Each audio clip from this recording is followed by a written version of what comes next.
Hello and welcome to Fitel. In this month's edition, as the dust settles after the election, we're going to look at the new companies and securities legislation and at the question of the Commissioner's powers of access in an audit. And as usual, we'll bring you an update on the latest tax changes. First though, the new companies legislation. The federal government's controversial move to implement uniform companies and securities legislation has been met with a great deal of resistance from the states. You may recall that 3 of the states mounted a High Court challenge, arguing that the proposed legislation was constitutionally invalid. The High Court's decision, handed down earlier this year, throws some doubt on the future of the legislation. The Ministerial Council met recently to try to resolve the problem, but the outcome of that meeting was inconclusive, and this important issue is still unresolved. With me in the studio to discuss the proposed legislation is Norman O'Brien, a partner in the law firm Minter Ellison. Norman, what happened at the Ministerial Council meeting and what are the consequences? Well, Richard, the important thing that happened at the Ministerial Council meeting was that the states challenging the Commonwealth announced that they would not change their position. They are still adamantly against the National Companies Scheme. And the other important thing that happened is that several states which had previously indicated that they were in support of the scheme have now come out against it. So you're left with a situation in which you really have only the state of Victoria and you have the Commonwealth, of course, in favour of the scheme. And that represents a major blow to the Commonwealth. You have a new Attorney-General at the Commonwealth level, Mr Duffy. You have a new Attorney-General in Victoria, and they are the only people, it appears, in the Ministerial Council who are in support. So the Commonwealth has serious difficulty in getting this scheme off the ground by the announced launch date, which is the 1st of July this year, and that date really appears unachievable at this stage. So what's involved in the Victorian offer to cooperate? Well, Victoria made an offer late last year that it would give up its authority to deal with company and securities under the Constitution, hand that over to the Commonwealth, and all of the administration of company and securities in Victoria, which is a major part of the companies and securities system in Australia, given that Victoria is the second most important state after New South Wales in the system, in exchange for 28% of the profit of the scheme. That was the deal, along with a couple of administrative posts and similar bits and pieces. So Victoria sees a percentage in going along with the Commonwealth. Why are the rest of the states holding out? A number of reasons, Richard. Most of them are political reasons, essentially. States which believed that there was no political benefit to be gained by joining with the federal Labor government before the election held out, as one would expect. Surprisingly, even some Labor states held out, such as Western Australia. New South Wales, of course, which is a Liberal state, not surprisingly held out against it. However, since the election, there have been more states pulling out of the scheme, and this, of course, is an indication of the loss of power to the federal Labor government in the last election. And loss of revenue too. Yes, indeed. The states will be giving up a substantial drop in their revenue to agree to this scheme, and that bothers them. Everyone accepts that there is quite a lot of money to be earned through the companies and securities system. It already earns a very substantial profit. Victoria, for example, earned $35 million from the scheme last year, and because the new scheme will be much more expensive than the existing scheme, the amount of profit to be shared between them will be far less. So is the situation at the moment now in a complete stalemate? Yes, it is. Despite what the Commonwealth says and what the President of the Australian Securities Commission, Mr Hartnell, says, it is now in a complete stalemate, and as I mentioned earlier, it seems to me very unlikely that the scheme will start on the 1st of July this year as is proposed. We are in a very difficult situation, particularly given that the existing regulator of company and securities, the National Companies and Securities Commission under Mr Bosch, is being wound down and probably will not exist in any substantial form after the 1st of July. So Australia essentially after the 1st of July, if this doesn't go through, will be left without any sort of national corporate watchdog whatsoever. Well, that is true in a practical sense, and it is a great concern to everyone involved in the companies and securities industry that we have the old system being wound down before the new system is really up and going. And there is a game of brinksmanship being played between the states and the Commonwealth, which is certainly not in the national interest. and which will make us even more of a laughingstock internationally in the companies and securities regulation field than we are today. It is said today that we have caused ourselves enormous problems internationally because of the Bond, Scase, Rothwells and other disasters, and if this proceeds by the 1st of July, we will be an international laughingstock, and it is a matter of serious concern to all of those involved in Australian companies and securities regulation. Now, are there any options at all that the Commonwealth and the states could follow in hope of with some hope of reaching a compromise? There are a number of options, Richard, and they're being explored by different parties. Naturally, the Commonwealth would like the states to give up and go away, give them the power over companies and securities, in exchange for which the Commonwealth has already offered something like 90% of the profits of the scheme. The difficulty is... those profits would go back then to the states, individual right. states, and they wouldn't lose revenue then? Well, no, they still would. The difficulty with the offer is that the 90% is of profits of the scheme. The existing scheme, in the opinion of most people involved in companies and securities regulation, simply does not involve the allocation of sufficient resources to a very important area of Australian government regulation. And the reason for that is because it is divided between the states, each of which has its own interests in obtaining as much revenue from the system as it can. I mentioned earlier that Victoria has earned something like $35 million from the regulation of companies and securities in the last financial year.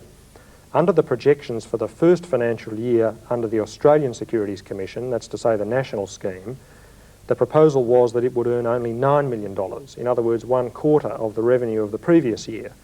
Now, at a time when Victoria has announced record losses in its state bank, in Tricontinental Corporation, in the VEDC, in its public transport network, obviously handing over another $20 or $30 million is not a good thing for the Kane government, and there is serious concern about that drop in revenue. The other states, of course, which have not agreed to hand over their powers, are equally concerned about the loss in revenue which it's likely to involve, and that is one of the central reasons why they are refusing to compromise. Other alternatives, of course, would involve the handover of state powers by a reference under the Constitution, or some kind of cooperative arrangement along the lines of the existing cooperative scheme. And what sort of option do you think is the most likely?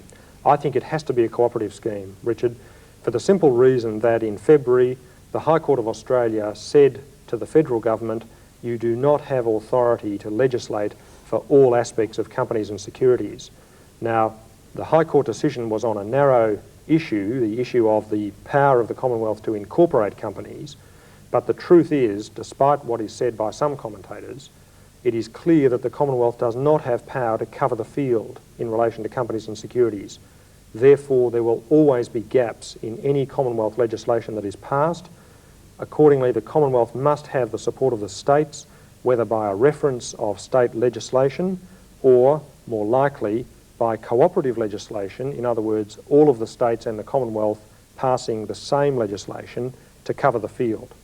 But wouldn't that compromise solution be somewhat unwieldy? Presumably you'd have a national body and you'd still have all the state bodies as well. There'd be a certain amount of confusion about who had jurisdiction over what. Yes, you would, and that is the central problem that we face today, Richard. Under the existing scheme, we have separate legislation in each of the states and the territories, and that covers the field from the point of view of the written law itself. More problematic is the separate administrative arrangements which occur throughout the Commonwealth. You have the national body, the NCSC, National Companies and Securities Commission, which has the power to administer the scheme in consultation with the state corporate affairs commissions. Those corporate affairs commissions, of course, are answerable to the state parliaments and to the individual state ministers who are in charge of those commissions. And that is the central criticism of the existing scheme, the fact that you have 7 players, all of whom are sovereign in their own territory, and all of whom therefore can go off and do basically what they like. And internationally, this is regarded as a laughing stock, so that a critical element of any national scheme would be to have single administration controlled by a single legislature. And that, in everyone's view, ought to be Canberra. So the new Attorney General, Michael Duffy's got a huge job ahead of him, hasn't he? How long do you think it'll take him to actually get it achieved? Opinions differ on that, Richard, and it is very difficult to estimate at this stage. The supposed start date is the 1st of July. I think everyone has agreed that that is absolutely unachievable. The next meeting of the Ministerial Council is not due until the end of April. There will be only 2 months left at that stage for the scheme to be resolved.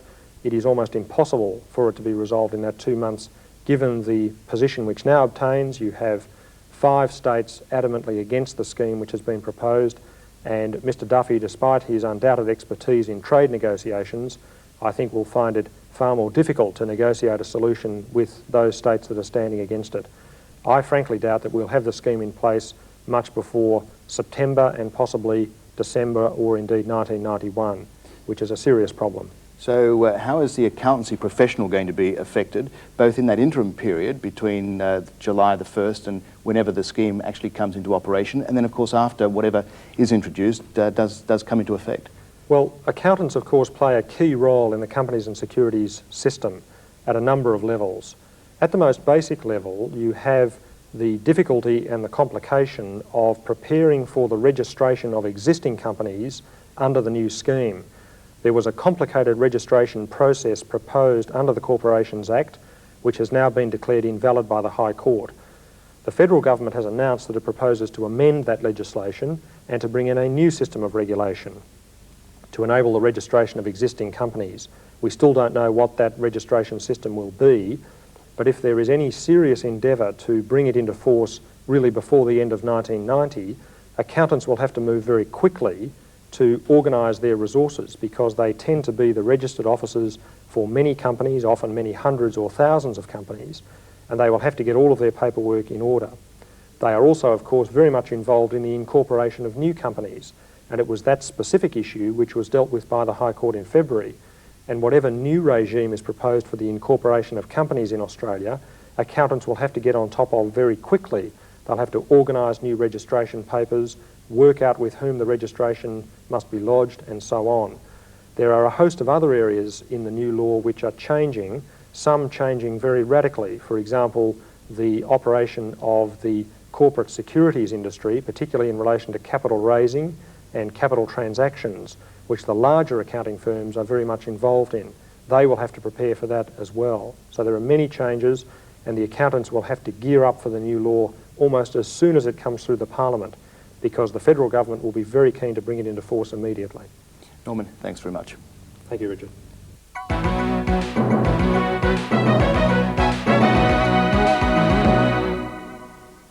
Despite the massive number of changes to our taxation system, the number of rulings issued over the last 2 years has decreased significantly. In the financial year 1988-89, the Commissioner of Taxation issued a total of 87 rulings, a drop of around 40% from the previous year's total of 142.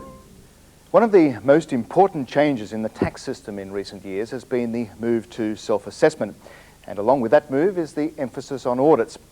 It's more likely than ever that at some time your client, whether individuals or corporations, will be called upon to submit to an audit. In fact, the Taxation Commissioner, Trevor Boucher, has said that audits will become an ordinary incident of carrying on business. One of the most controversial aspects of audits has been the Commissioner's powers of access to taxpayers' documents. Jessica Klingender takes a close look at the question of access. In June 1988, 37 tax officers entered Citibank's Sydney office for what has since become known as Australia's most dramatic tax audit. The commando-style raid lasted 4 hours as teams of tax officers simultaneously searched 6 different areas. That raid, the subject of 2 court cases and a great deal of media speculation, fueled the debate on the already contentious question of access. The Citibank case eventually ended up here in the full federal court. Their judgment in that case, along with their decisions in the Allen and Hemsley and industrial equity cases, all of which were handed down last year, substantially clarify the taxpayers' rights where access is being sought by the Commissioner. Those cases dealt specifically with the extent of the Commissioner's powers of access under Section 263 of the Income Tax Assessment Act and addressed the issues of authorisation, access to documents and legal professional privilege. Under Sections 263 and 264 of the Income Tax Assessment Act, the Commissioner of Taxation is granted very wide powers of access. Basically, the sections give the Commissioner and his authorised agents full and free access to all documents and places, and require the occupier of a premises to provide them with reasonable assistance and facilities for the exercise of their powers. Under self-assessment, there's a good chance that your client will be subject to an audit in the near future, so it's imperative that they're well prepared. As Frank Drenth, Principal in Resources Taxation at Ernst Young explains, that preparation begins well before the audit commences. Generally, the tax office will contact the client direct to let them know that they want to carry out a tax audit. We would like the tax office to contact us as well, but they generally won't do that, and the reason they give for not doing it is that it's for the client to decide whether or not to involve the accountant at that stage or at any other stage. We tell all our clients that as soon as they hear that the tax office wants to carry out an audit, to let us know immediately, and in fact not to arrange for an initial meeting until they've had an opportunity to speak to us. The tax office will almost always agree to that. It's important to prepare the client for the audit so that he knows what his rights are, so that he knows what to expect, what the tax office is going to do, and what the tax officer's rights are. There are important issues relating to access to documents. There are certain documents that the tax office is entitled to look at, and others that it isn't. There is also the whole question of the conduct of the audit, whether and when to answer questions and all the rest of it. So you prepare the client so that he understands what's going to happen. After all, he's never had an audit. The tax office does them all the time, and we're just trying to put them at an equal footing, so to speak. We'd go out and see the client and explain those things I just went through. We'd also, at that stage, have a look at some of the records that are likely to be required by the tax office in the audit, and put our mind to questions such as legal professional privilege, confidentiality according to the Commissioner's recent guidelines, so that we will know when the time comes what we want to show the tax office and what perhaps we feel the tax office isn't entitled to see. Once the audit commences, the practical application of Section 263 comes into play. So let's look first at the question of authorisation under subsection 263(2). The authorisation provisions enable the Commissioner to have free access to buildings, documents and books at all times. In fact, the Commissioner can enter a building without the owner's permission. However, if the owner wishes, he can request the taxation officer to produce an authorisation, and if the officer fails to do that, the officer is obliged to leave.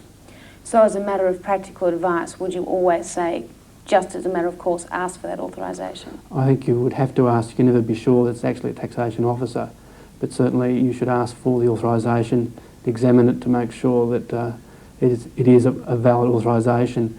In most circumstances it will be a card with a photograph of the taxation officer on it, and it will be signed by the Commissioner of Taxation saying that that particular officer has power under the Income Tax Assessment Act to enter buildings and for the purposes of the Act. Although the officer must produce his authority if so requested, this is not a condition precedent to access according to the Citibank decision. Following that decision, it's also clear that the authorisation need not contain details of the premises or documents to which access is being sought. Overriding Justice Lockhart's decision in the Federal Court, the majority in the full Federal Court held that as subsection 263(2) was silent as to the form or content of the authorisation, they were unable to agree that these matters, however desirable, were necessarily required to be disclosed on the face of the authority. The taxation office doesn't have to specify the class of documents, the individuals involved or whatever. It's a very open right of access. The only exception to that would be documents that have some privilege attaching to them. Well, given that there's no obligation on the tax department to specify what documents are sought and for what reason, what's to stop them undertaking a negative search or a fishing expedition? Well, the judges have indicated that they don't approve of fishing expeditions. Now, that may be all very good after the event, but generally the taxation office can go in and have a look at everything in there. But as a matter of practical course, I doubt whether they will. They have limited time and resources, and also they're very aware of their public image now. So So if they're going to look at documents, they'll usually give the accountant the courtesy of specifying what they're after. It would seem that in practice the tax office will usually disclose more than they are legally obliged to. Ian Reid, Principal Advising Officer with the Audit Section of the ATO, explains. After Citibank case, it's quite clear that all we need is the black wallet authorisation. In practice, we will obviously be advising the occupier of the sort of documents that we require, and so to enable him to show us exactly where those documents or records are held. As well as these self-imposed limitations, the Commissioner's right to access has been restricted by the courts. The full federal court in the Citibank case confirmed earlier decisions to the effect that access must be sought on a bona fide basis for the purposes of the Income Tax Assessment Act, and it must not be excessive in the circumstances. And, of course, the new access guidelines and the doctrine of legal professional privilege also apply to restrict access. So what are the rights of a person from whom access is being sought, bearing in mind his or her obligations under Section 263? Up until some years ago, the access provisions didn't specify that reasonable assistance had to be provided, and that led to some odd situations where a taxpayer might say to the auditor, well, here are my records, pointing to a dozen filing cabinets, go for your life. And that made it pretty difficult for the tax auditor to understand what he was doing and what he needed to look at. It also could have made things pretty inconvenient for the taxpayer who adopted that course of action, because the tax office was quite entitled to take as long as it needed to go through all of the records. After a couple of decisions brought down by the High Court, some of these things were clarified, and the Act was also amended so that now people have to provide reasonable assistance. Now what that means is, and a lot of it comes down to common sense, you will need to explain to the auditor how your accounting system works. You'll give them a copy of your general ledger package. You'll explain to them who does what in the organisation, who's got responsibility for accounting and other matters. You'll explain to them where your records are kept. If you've got computer facilities, you'll explain how they work, when your records are archived, so that he knows how difficult it is to go back. In physical terms, you've got to provide him with a working space, a desk, some chairs, probably some storage space if you want him to keep his things there. Incidentally, under the access provisions, he's entitled to come and look at your records and take copies of them, but he can't actually take any of them away. So generally, you would also provide him with photocopying facilities.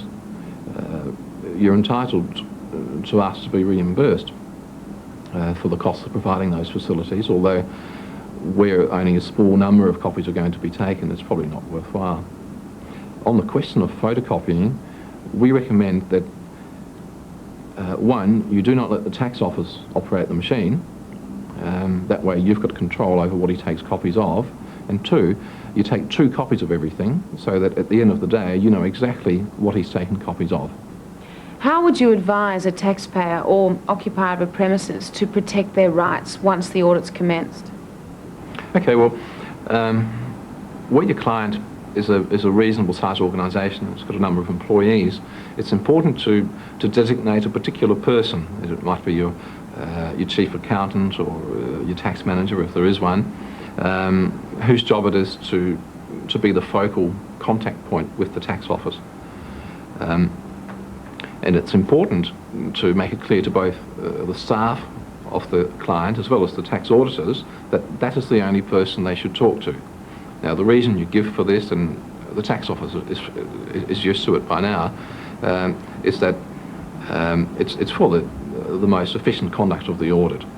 If everything gets channeled through one person, there isn't going to be any confusion.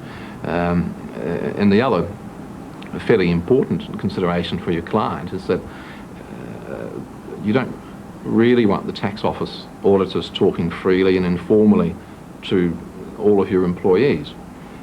They're not tax experts. Now, there might be a particular point relating to a certain issue that the tax auditors might well like to talk to some of your people about without you or the liaison person being present.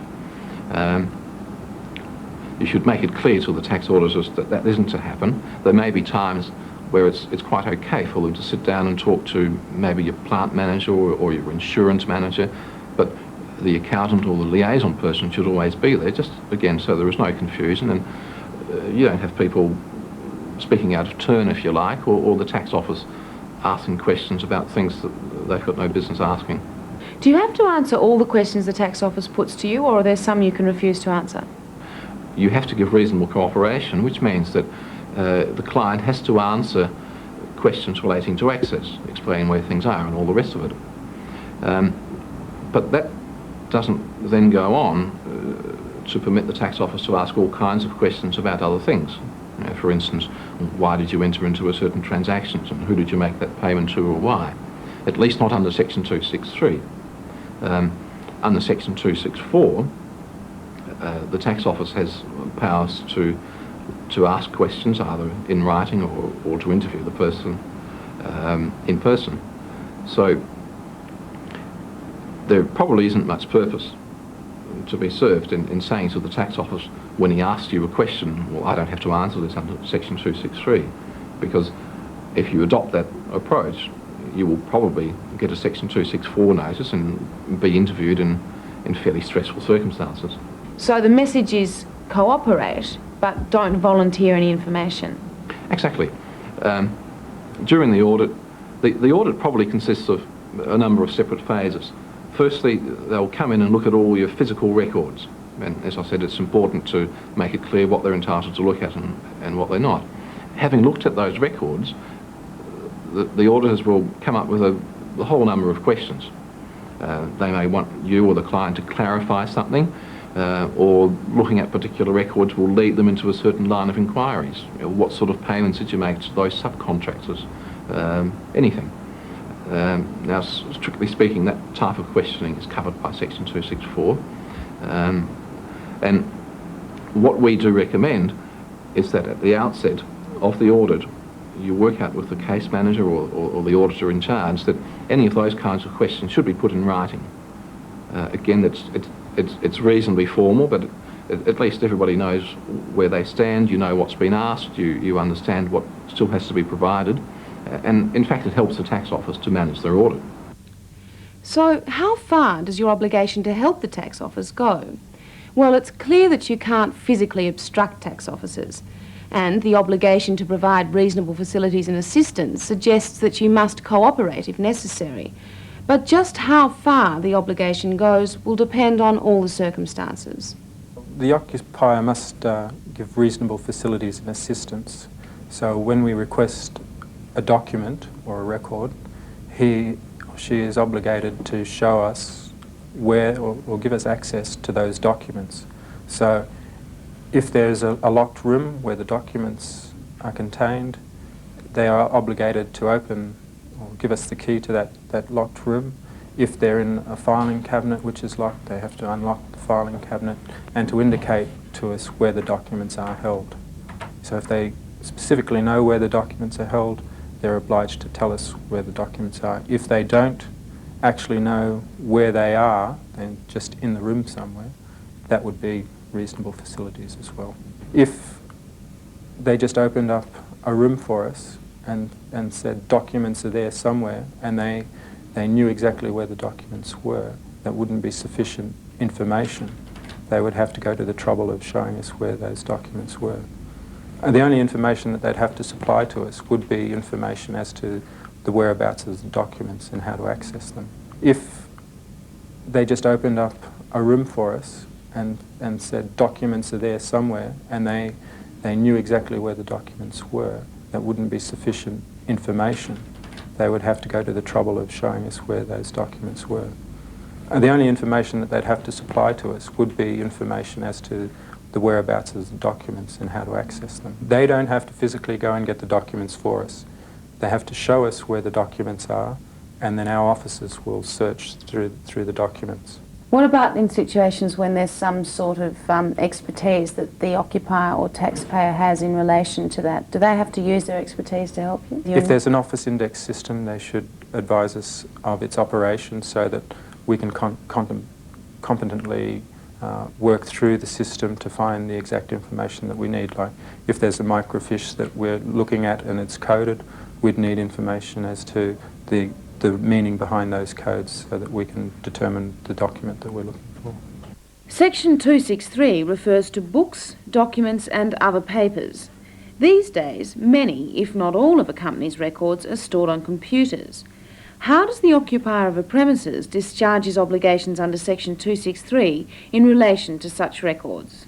The information stored on the computer is still deemed to be a document under the Acts Interpretation Act, and we would require reasonable facilities to obtain a copy of that document, so that therefore the occupier would have to show us how to access the document, thereby any keywords or ID to get into the computer system.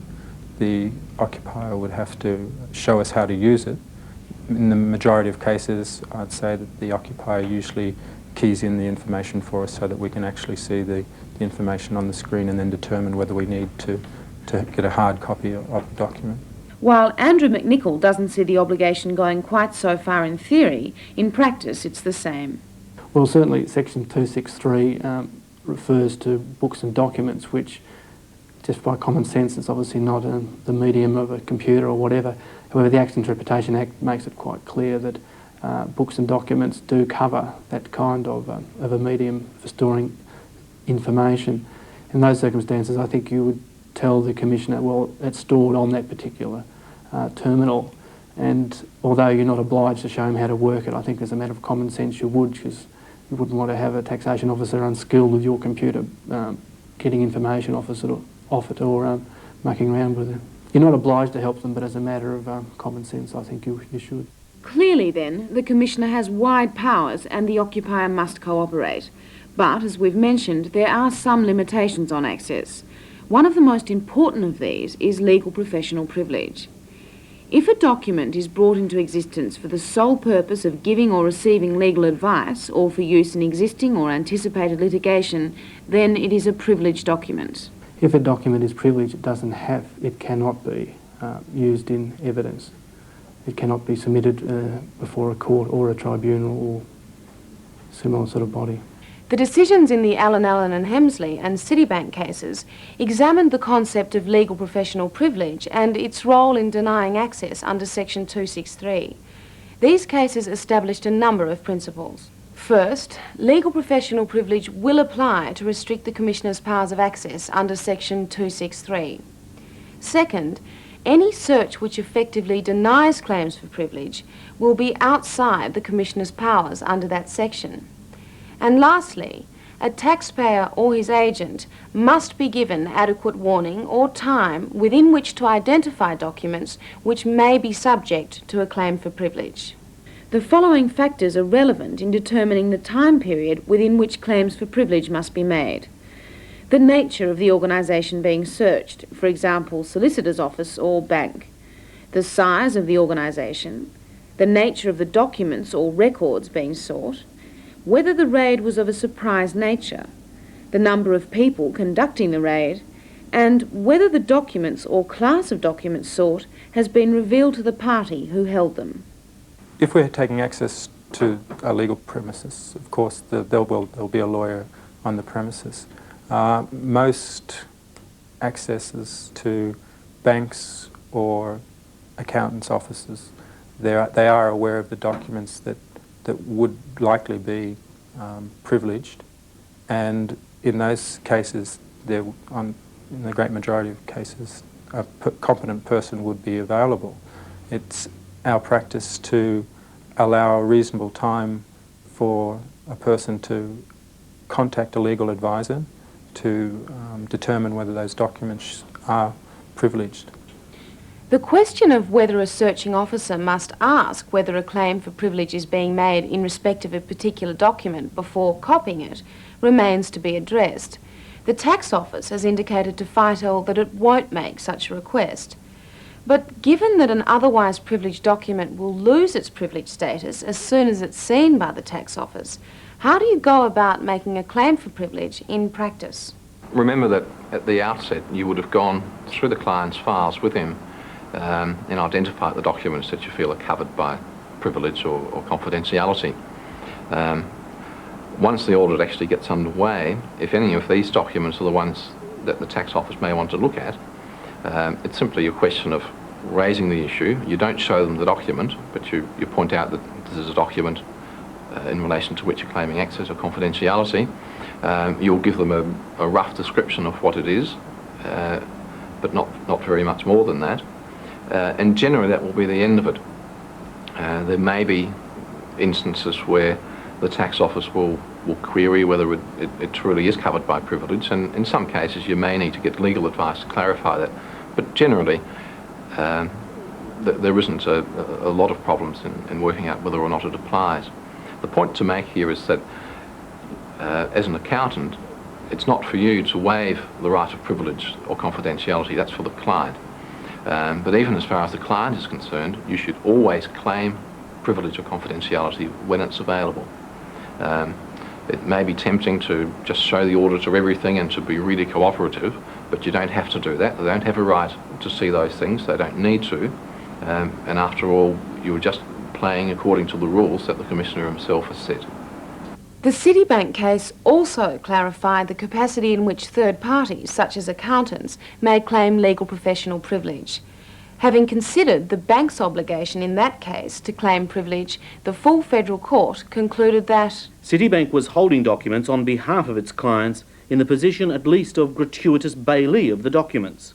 As a gratuitous bailee, its obligation existed independently of any specific contract with its clients and arose out of its possession of the documents. It had a duty to take care of them as a reasonable owner would take care of his property of a similar kind.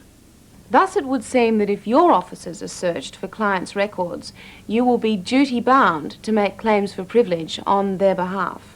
What should an accountant do who's holding records on behalf of a taxpayer when someone turns up and asks to see them? Well, having first ascertained that that person is authorised, you should attempt to determine what exactly the taxation officer is after, what documents and to whom they relate. Having done that, ascertain whether they do have those documents in their possession, and then decide whether any of those documents may be subject to legal professional privilege, which the accountant is then obliged to protect.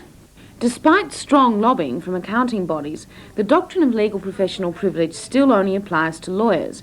But accountants may take some comfort from the access guidelines issued by the Commissioner late last year. The guidelines divide external accountants' working papers into three categories: restricted, source and non-source documents. Source documents record a transaction or arrangement entered into by a taxpayer. The more obvious source documents include ledgers, journals, balance sheets and profit and loss accounts. Source documents also include documents comprising the permanent audit file held by an accountant performing a statutory audit. However, the tax office will usually ask the taxpayer for this information first. Tax working papers are also generally regarded as source documents, as they serve to reconcile the information in the tax return with the taxpayer's records. Restricted source documents basically include advice papers associated with taxation, created prior to or contemporaneously with a relevant transaction or arrangement. These documents would otherwise fall within the source category. Non-source documents may include advice prepared after a transaction is completed, or which relate to transactions which have not been implemented. But non-source documents must not materially contribute to an understanding of the tax strategy or the specific courses of action actually implemented by the taxpayer. The ATO's Rob Walsh was instrumental in developing the access guidelines. He explains how the Commissioner would treat each of those kinds of documents. The restrictions that he's self-imposed, if you like, on the ATO auditors will, because of the candour necessary behind these advice is given by professional accounting people. He will, in source documents, he'll still operate to have full and free access. Restricted source documents, he will not go in first off. he will seek a statement from the taxpayer. He will seek the source documents, and if that's no good, he will then seek a statement from the taxpayer to try and understand the arrangement or the transaction. And then only if that is to no avail, and then he'll go and seek access to restricted source documents. Now, the non-source documents are even documents in the last resort, if you like. Whilst the Commissioner, as I said, by statute has got full and free access to this, at the end of the day, he will only go in if he's sought source documents, they were to no avail. Then after that, he's sought an explanation of the transaction or arrangement and the taxation consequences attached to that. And if that's still to no avail, then will he seek access to the non-source documents. With the introduction of self-assessment, it's more likely than ever that your client will be subject to a tax audit in the near future. The key to getting through this potentially harrowing experience is planning and preparation. Advise clients to contact you as soon as they know they are going to be audited. Explain to your client exactly what is involved in an audit. Remember, the message is to cooperate without handing over unnecessary information or waiving your legal rights. Attend your client's offices and scrutinise all records to determine whether legal professional privilege can be obtained or whether any documents fall within the restricted or non-source categories outlined in the Access Guidelines. Ensure your client has a nominated person in place to field the tax officer's inquiries and oversee the conduct of the audit. And if your officers are to be searched for clients' documents, remember that you must make any claims for privilege on their behalf.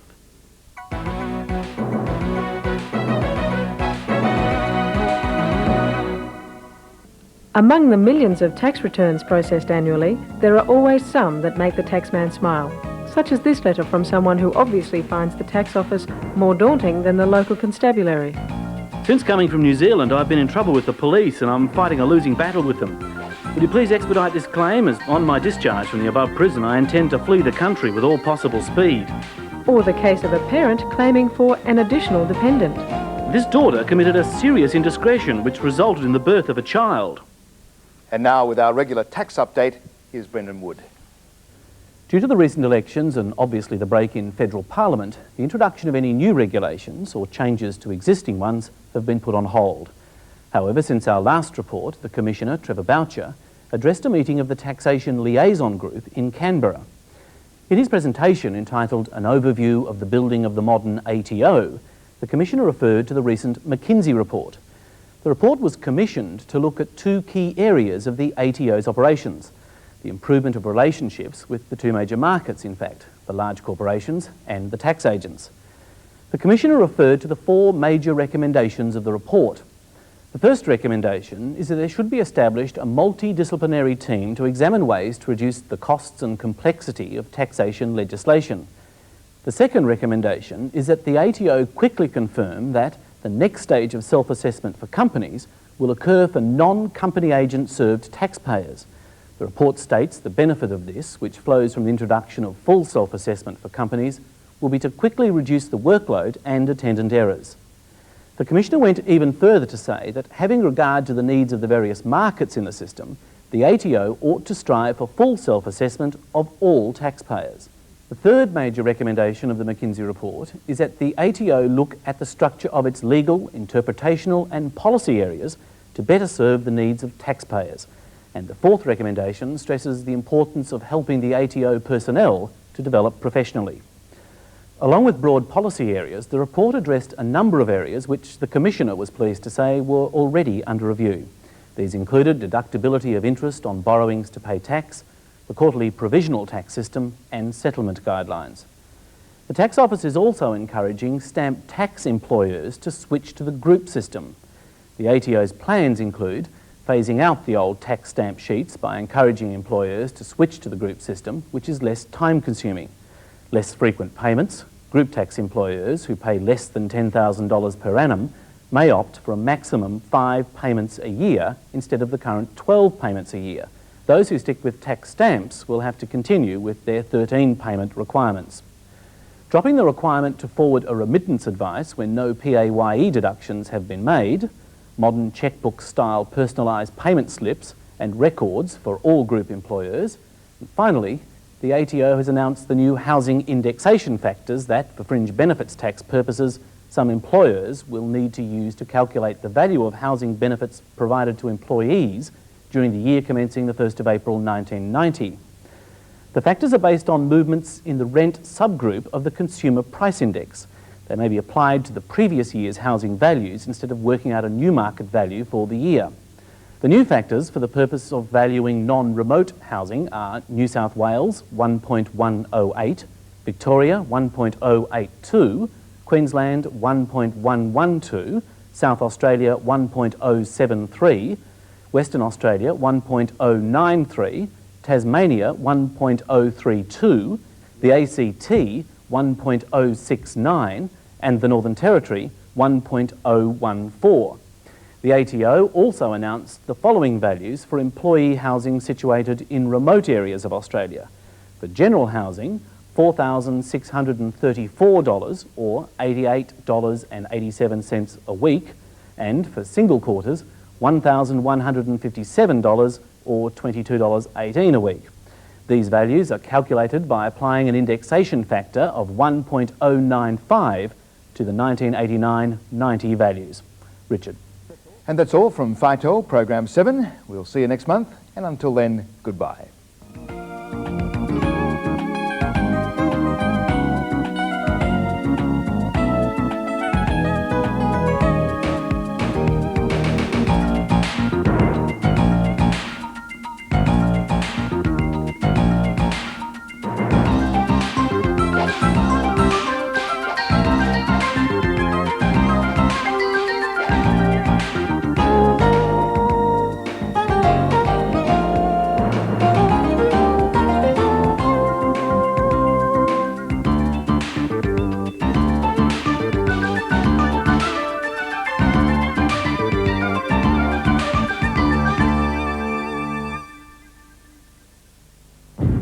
The world of accountants has changed dramatically in recent times. No longer are they just bookkeepers, but financial advisors, taxation specialists, business managers, investment planners. There's an urgent need for accountants to be constantly kept up to date with the latest changes in business, taxation rulings, regulations and procedures. Now, there is a subscriber television system utilizing state-of-the-art television production techniques to give you clear, precise, easily absorbed, up-to-date information regularly at your place of work.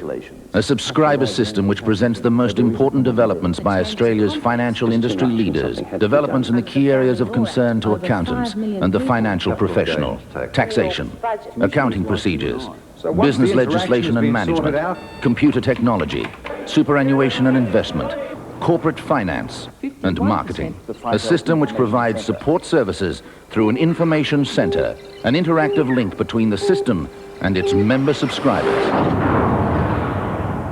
Fitel, the information resource for the accounting and financial professional.